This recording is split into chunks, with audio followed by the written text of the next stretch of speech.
Gagal bayar pinjol itu beda hasilnya, teman-teman. Tergantung kamu pinjam di pinjol yang legal atau ilegal.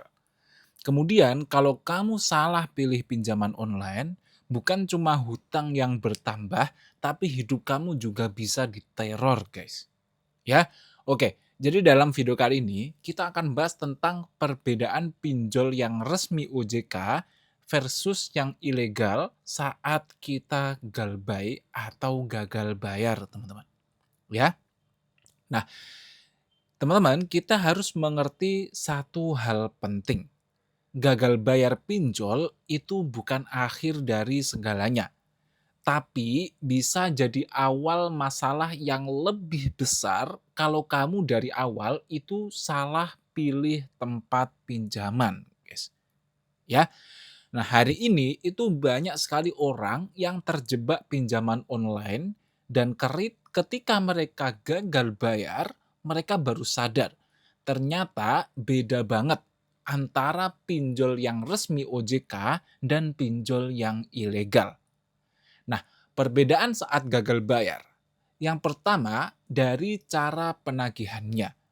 Kalau kamu pinjam di pinjol yang legal, yang resmi OJK, ada aturan penagihan, teman-teman.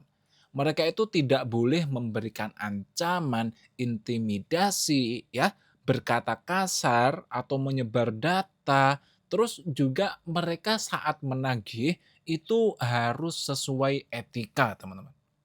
Ya, sebaliknya, kalau pinjol ilegal, cara penagihannya itu sangat luar biasa, nggak ada aturan, guys. Ya, mereka itu bisa meneror, mengintimidasi, bahkan memberikan ancaman. Ya, mereka itu menagih tanpa aturan karena mereka merasa ya tidak diawasi OJK gitu, guys. Ya, dan mereka tidak ada batasan cara, bahkan banyak kasus penagihan yang tidak manusiawi, teman-teman. Ya, itu sudah sangat kelewatan banget, guys. Oke, kemudian dari segi penyebaran data. Kalau pinjol legal itu tidak boleh menyebarkan data pribadi, teman-teman. Ya, jadi data privasi kita itu sangat-sangat aman. Sedangkan untuk pinjol ilegal, ya, mereka itu sering menyebarkan identitas pribadi kita, seperti kontak, foto, bahkan mereka itu memperlakukan para kliennya itu dipermalukan. Nah, ini yang nanti mulai membuat korban atau kita sebagai klien itu makin tertekan, teman-teman. Ya, jadi sangat bahaya untuk pinjol ilegal. Kemudian secara bunga dan hutang. Kalau pinjol legal, bunganya itu dibatasi oleh negara, guys. Tidak boleh melebihi aturan yang sudah diatur oleh negara. Dan itu semuanya transparan. Dan untuk total tagihan itu ada batasnya.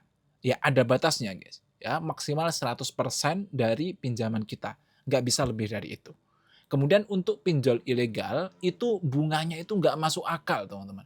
Sangat tinggi, bahkan lebih tinggi daripada pinjol ya yang resmi OJK. Kemudian hutang bisa membengkak berkali-kali lipat dan hutang kecil bisa jadi besar dalam waktu singkat. Padahal kalau hutang di yang resmi OJK itu maksimal hanya 100%, teman-teman. Jika kalian hutang 1 juta, maka maksimal bunga yang kalian dapatkan nanti di akhir adalah maksimal kalian harus bayar 2 juta. Tidak boleh lebih dari itu. Oke. Nah, secara status hukum apalagi? Kalau pinjol legal itu diawasi oleh OJK dan ada jalur pengaduan resmi. Kalau mereka melanggar, mereka mengintimidasi, kita bisa laporkan dengan mudah, teman-teman. Sedangkan jika pinjol ilegal, mereka itu nggak punya izin dan tidak jelas hukum dan perlindungannya. Ya, jadi kalau kita, mendapatkan perlakuan yang tidak baik dari mereka, kita bingung nih ngelapornya di mana. Karena ya secara hukum dan perlindungan itu tidak jelas, beda dengan pinjol yang legal, ya. Kemudian ada dampak jangka panjang. Kalau pinjol legal itu masuk catatan kredit ya, slip OJK itu jelas, bisa berdampak ke masa depan finansial jelas ya teman-teman. Mungkin ketika akan kredit rumah atau apapun mungkin akan dipersulit apabila kita sering galbay, ya itu nggak masalah guys. Kemudian untuk pinjol ilegal itu tidak tercatat resmi, tapi resikonya justru lebih brutal secara sosial guys. Ya lebih bahaya lah, saya sangat tidak menyarankan teman-teman demi kesehatan mental dan juga demi keamanan kita dalam jangka panjang, guys. Oke, nah teman-teman, banyak orang takut gagal bayar pinjol legal, tapi justru yang lebih berbahaya adalah pinjol ilegal.